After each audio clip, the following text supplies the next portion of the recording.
Baik, selamat berjumpa kembali dengan saya Dr. Edi Hartono SPOG dari Rumah Sakit Umum Wahidin Sudirohusodo, FK Unhas, Makassar. Jabatan sekarang sebagai Presiden-elek ISG International Society for Gynecology Endoscopy. Sekarang saya akan membahas mengenai office hysteroscopy atau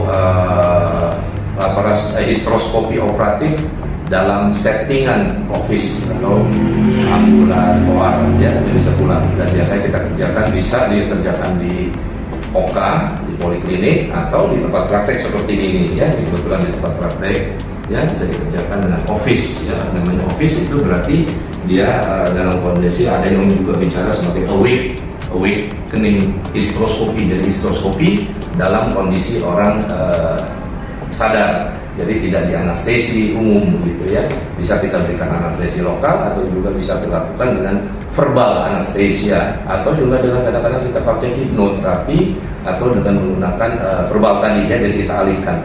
Sebenarnya lebih kondusif sebenarnya untuk pasien karena dia tidak perlu berpuasa, dia tidak perlu mengalami mual muntah setelah anestesi, ya. Kalau dilakukan operasi di kamar bedah dengan bius umum, ya, kemudian pasien bisa langsung pulang gitu, ya. Selain itu juga, ya, pasti lebih hemat, ya, karena kan di rumah sakit pasti ada biaya-biaya yang harus dikeluarkan, apalagi kita tahu zaman COVID seperti ini, kita periksa laboratorium sana sini. Nah, itu lebih menyulitkan dan perlu waktu juga menunggu lama sekali gitu, ya. Nah, untuk office hysteroscopy, ya, prinsipnya sih sebenarnya sama, hanya bedanya pada pemakaian anestesi. Ya, anestesi biasa kita kerjakan dengan anestesi lokal atau dengan verbal anestesi, tadi dengan hipnosis. Yang penting adalah pasien itu kooperatif.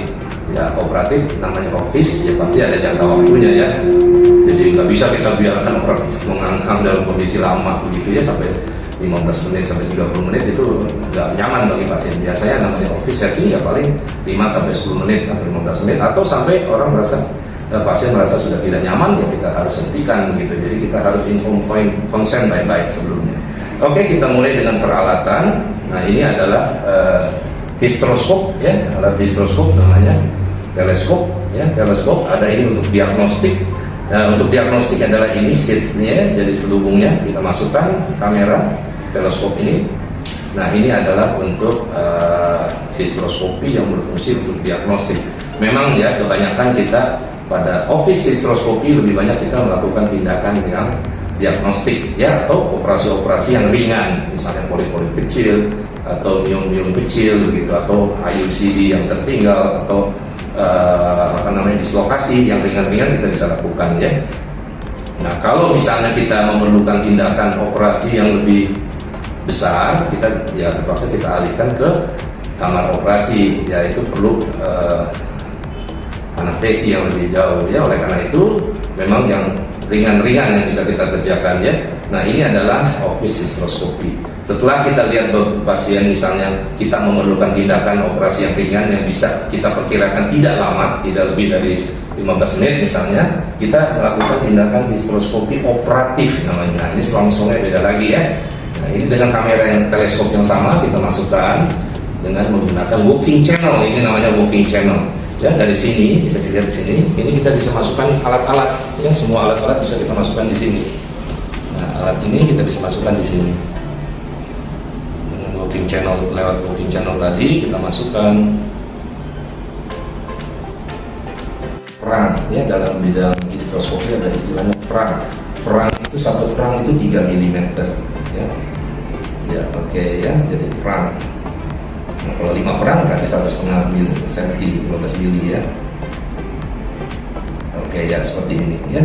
Masuk ke dalam situ kita bisa lakukan tindakan, apakah itu ada polip, apakah itu ada miom kecil, atau kita mengangkat IUCD. Ini kebetulan juga kadang kita menggunakan alat ini untuk mengangkat IUCD, ya, untuk IUD yang perforat dislokasi atau yang susah dicabut dengan karena tidak ada benang misalnya, ya. Nah, ini jadi tadi kita, ya, monitor hysteroscopy diagnostik, ya. Jadi pertama kita pasti lakukan hysteroscopy diagnostik dulu untuk melihat kelainan-kelainan yang ada di dalam rongga uterus, ya, di dalam kafum putri. Nah ini adalah kamera head ya, ini namanya kamera head. Kita bisa nyalakan ini kamera head di kanan office setting, kita perlu pakai sendiri. Nah kamera ini kita bisa masukkan ke dalam head kamera ini namanya, kita masukkan ke dalam teleskop tadi ya. Kemudian setelah itu di dalam vakum muter itu gelap, nggak ada lampu, nggak ada cahaya, karena itu kita perlu light source, ini namanya sumber cahaya. Ya kita masukkan ke dalam distroskop tadi ya, kemudian kita bisa melihat. Ya, di sana bisa dilihat. Ya, bisa dilihat ini kamera di sini bisa dilihat ya. Seperti ini gambarannya ya. Kita sebelum tindakan kita lakukan white balance namanya. White balance. Ya, ini ya, white balance dulu. Oke, ya, kalau sudah white balance ini akan menyempurnakan balance dari sumber cahaya ya. Nah seperti ini, kebetulan saya contoh tangannya kebetulan ya. Nanti pada tindakan intraoperatif kita bisa masukkan vakum putri. Nah seperti kita ketahui bersama bahwa vakum putri itu kecil ya, kecil sekali dalam kondisi tanpa media distensi, dia boleh dibilang ya sekitar 1 mili gitu ya, tertutup. Oleh karena itu untuk bisa melakukan tindakan operasi atau melihat ke dalam vakum putri, kita memerlukan media distensi namanya ya.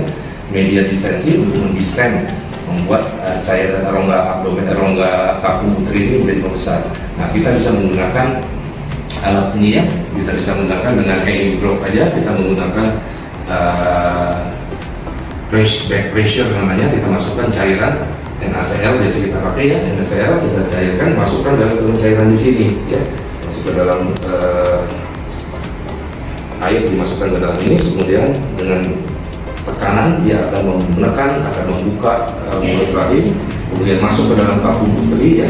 Kemudian kita bisa melihat rongga abdomen, rongga vakum putri setelah kita lakukan distensi ya. Jadi kita masuk mulai dari kita sekarang untuk tindakan tindakan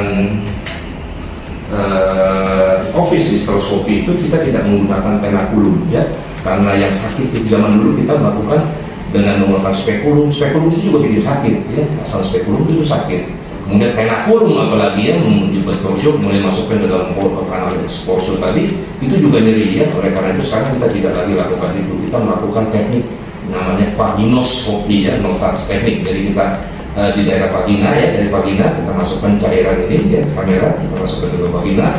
Nah, karena ada tekanan dan ada cairan yang masuk dari tekanan tadi, pressure effect tadi ya, akan membuat vagina terbuka ya, usaha kita tahan di labianya supaya tidak keluar cairan. Nah, setelah terjadi di vagina membesar, kemudian kita bisa melihat muara dari ostium uteri externum ya, kemudian kita masuk ke dalam itu sambil dengan adanya desakan cairan ini dia akan membuka kanalis cervicalis, kita masuk ke dalam kanalis cervicalis, kemudian kita masuk ke dalam ostium uteri internum, kemudian baru masuk ke dalam vakum putri. Nah dari vakum putri itu kita bisa mengevaluasi ya semua yang ada di dalam rongga atau vakum putri tadi. Kita bisa memotong polip dengan alat ini ya, scissors ya. Oke, juga kita bisa menggunakan ada juga ya inovasi. Nah ini adalah untuk miom. Ini ada lihat ya, ada miom bor. Kadang-kadang kita setelah melakukan dekapsulasi ya, pada miom itu kan ada kapsulnya, kita potong kapsulnya, kemudian dasarnya kita coba bersihkan ya, kita lepaskan dari bagiannya. Nah kadang-kadang kita bor dia, kemudian kita dorong supaya dia terlepas dari insersinya gitu ya, dari akarnya istilahnya kalau orang awam gitu. Ini ada miom bor ya. Nah, ada macam-macam lagi ya, bisa juga kita pakai tadi ya, ini bipolar ada yang model roller ball, ada juga yang model reseksi ya, reseksi. Ini semua ada bipolar ya, bisa kita lakukan. Untuk needle juga kita cutting dengan alat gitu ya. Jadi ini adalah berbagai macam teknik untuk hysteroscopy office setting ya, operatif istilahnya. Walaupun memang kebanyakan kadang-kadang kalau yang sulit-sulit jangan dipaksakan ya, namanya office setting kita harus merespons atau menghormati pasien. Jangan maunya ego kita begitu tingginya lah, katanya office wah semua bisa dilakukan office, nah sampai 30 menit orang teriak-teriak gitu masuk lagi gitu ya. Jadi office, yang namanya office kadang-kadang ada yang bilang juga office itu ya sekedar untuk office histoskopi diagnostik kan paling 3-5 menit. Nah kadang-kadang kan kita perlu waktu, kadang-kadang kalau memang alatnya kita cukup bagus dengan persiapan yang alat-alat yang mumpuni ya mungkin. Tapi kalau kita menggunakan alat seperti ini misalnya pressure tag ya nggak mungkin kita bisa tekanannya tinggi yang dalam waktu cepat. Nah kadang-kadang kita memerlukan waktu juga ya. Yang penting asal pasien masih bisa kooperatif, asal pasien masih merasa nyaman, kita lanjutkan. Tapi kalau setiap saat pasien merasa tidak mampu atau sudah tidak nyaman, kita hentikan tindakannya gitu ya. Jadi ya itulah, tergantung kita punya komunikasi, tergantung kita punya hubungan dengan pasien. Jadi yang paling penting adalah kita harus inform konsen sebaik-baiknya kepada pasien. Tidak sakit ya, kita hanya mengurangi sakit. Dan sakit itu sebenarnya adalah di otak ya. Kita bisa mengalihkan pikiran itu ya, apakah itu dengan verbal ya, jadi bisa kita lihat pasien sambil pasien ini bisa melihat ke sana ya. Jadi sambil pasien kan awake, sadar dia, bisa dibilang oh ini Bu, kita masuk ke dalam vagina, ibu bisa lihat itu begitu mulusnya, ibu punya bibir ya, bibir di osteoputri eksternal itu seperti bibir, tampil bagus ya, rekah gitu ya. Lalu kita masuk ini Bu, kita masuk ke dalam osteoputri eksternal, kemudian kita masuk ke dalam kanalis cervicalis. Dari kanalis cervicalis itu kita bisa melihat ini seperti ibu lihat ada seperti rel kereta api, kita telusuri situ masuk ya. Yuk di situ misalnya ada polip, oh di situ ada misalnya ada kelainan-kelainan, ibu bisa lihat ya. Nah kemudian kadang-kadang ada lendir banyak ya, bisa dilihat di situ juga. Nah kemudian kita masuk ke dalam kanalis cervicalis, masuk ke dalam osteoputri internum. Nah ini Bu, kita lihat begitu indahnya ibu punya rongga rahim, ini namanya rongga rahim gitu ya. Nah, kalau orang infertil biasanya ya, orang infertil lebih motivasinya lebih tinggi begitu ya.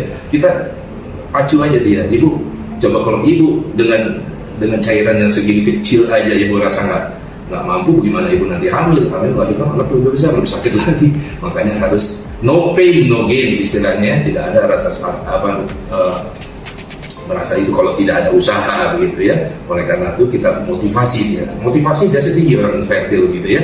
Jadi kita masuk ke dalam rongga rahim untuk infertilitas, kadang-kadang kita perlu juga untuk melihat potensi dari tuba ya. Tuba fungsinya adalah untuk menangkap sel perut. Nah karena di dalam rongga perut itu ada udara, pada waktu dia menangkap itu kadang-kadang ada bubble istilahnya ya, dengan ada cairan dia dengan tekanan peristaltik daripada tuba, karena kita bisa lihat adanya bubble keluar ya, bubble itu berarti mungkin paten.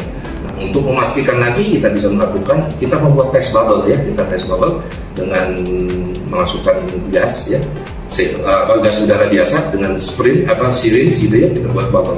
Nah kemudian kalau tubanya paten, bubble-bubble itu akan masuk ke dalam rongga ostium tuba internum, sehingga bubble itu akan masuk lancar, itu bagus ya. Nah sama halnya juga itu kadang-kadang ada istilahnya dengan tuba yang non paten yang karena oleh pengaruh lendir-lendir begitu ya. Nah setelah dibersihkan di spool akan terbuka dia ya, apalagi mulai tekanan dia akan terbuka, sehingga yang tadinya barangkali harus jadi non paten ya, dengan di spool itu dibersihkan dia akan terbuka gitu ya. Tandanya adalah dengan bubble tadi, tes bubble itu adalah salah satu sederhana pada infertilitas yang bisa kita lakukan ya. Selain juga dengan histeroskopi ini kita juga bisa melihat ya, ada endometritis kronis, kadang-kadang endometritis TB ya, kadang-kadang kita perlu dilakukan biopsi, ada juga alat biopsi ya. Di sini ada alat biopsi, kita bisa melakukan pengangkatan dari ini dia ya, kita biopsi endometriumnya, sehingga pada waktu terjadi itu kadang-kadang ya dengan adanya di gimana mekanismenya kadang kita juga belum paham betul ya, kadang-kadang dengan adanya reaksi inflamasi tadi akan memudahkan meningkatkan endometrium receptivity namanya begitu ya. Nah seperti itu kondisinya ya. Jadi sekali lagi yang paling perlu diperhatikan adalah kenyamanan. Kalau pasien sudah mulai gelisah dan segala macam itu ya jangan kita coba-coba melanjutkan tindakan-tindakan tersebut ya. Dan juga perhatikan cairannya. Nah biasanya kalau kita menggunakan NaCl itu lebih aman sebenarnya ya, karena yang paling penting itu kita harus melihat balance antara cairan yang masuk ke dalam, yang keluar dari cairan itu dan yang keluar dari tubuh pasien ya, kita bisa atur jumlahnya. Nah, kalau pada penggunaan glycine itu tidak boleh lebih dari 500 cc minusnya. Tapi dengan menggunakan NaCl biasanya kita masih bisa sampai 2 liter maksimal tadinya ya. Nah, kalau kadang-kadang kalau sudah overload kadang-kadang bisa berbahaya juga pada pasien yang melakukan udem, otak dan segala macam, kadang-kadang kejang-kejang dan bisa kadang bisa menyebabkan kematian. Oleh karena itu harus tahu ya kapan kita melakukan tindakan, kapan kita harus stop gitu.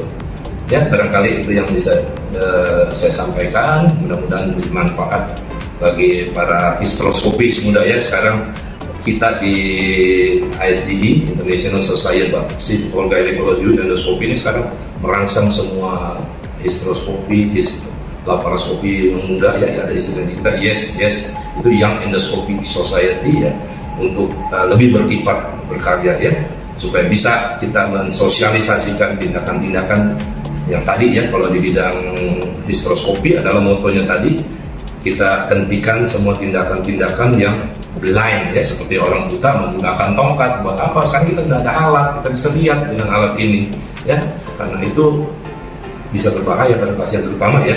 Misalnya pada melakukan kuretase itu, karena ada kita tidak sampai tahu persisnya sampai ke dalam mana-mana, kadang-kadang itu yang akan menyebabkan Asherman syndrome atau terjadi perlengketan. Nah, untuk itu kita lakukan dengan menggunakan hysteroscopy ya. Nah, dengan hysteroscopy lebih aman, kita tahu tempatnya di mana. Kalau kuret kan kita tidak melihat. Nah, itu kan dari teknik sudah tidak ini ditinggalkan. Malah kadang dengan abortus sekalipun kita bisa lakukan dengan menggunakan alat, tapi bukan pada office setting ya, pada tindakan-tindakan yang di OT, operating theater ya. Bisa juga, ini alat-alat yang sederhana ya. Ada juga alat namanya IBS. Kebetulan saya punya teman juga, Gisek Bigatti namanya, ada namanya Integrated Bigatti Shaver namanya ya. Jadi itu kita bisa ya mirip-mirip dengan apa namanya morslator. Kita masukkan alat itu, dimorslasi itu, apakah itu abortus tadi ya, hasil konsepsi di morslasi, kemudian disedot dikeluarkan. Kalau ada perdarahan bisa di kauterisasi, atau juga kita bisa menggunakan tadi resektoskop ini namanya ya. Resektoskop ini juga kecil kok ya, ini 15 franc dari Bubini tadi ya. Ini juga bisa kita reseksi, berarti kan kita melihat tempatnya itu. Jadi sisa konsepsi itu ada di mana kita bisa lakukan. Tapi kalau kita kuret ya, kita kuret sebanyak-banyaknya, kadang-kadang kita kuret. Nah, di situ sering terjadi adverse effect-nya ya, akan terjadi penempelan funtri sehingga terjadi Asherman syndrome gitu ya. Oleh karena itu kita harus hindari yang seperti itu. Baik, sampai jumpa di lain kesempatan.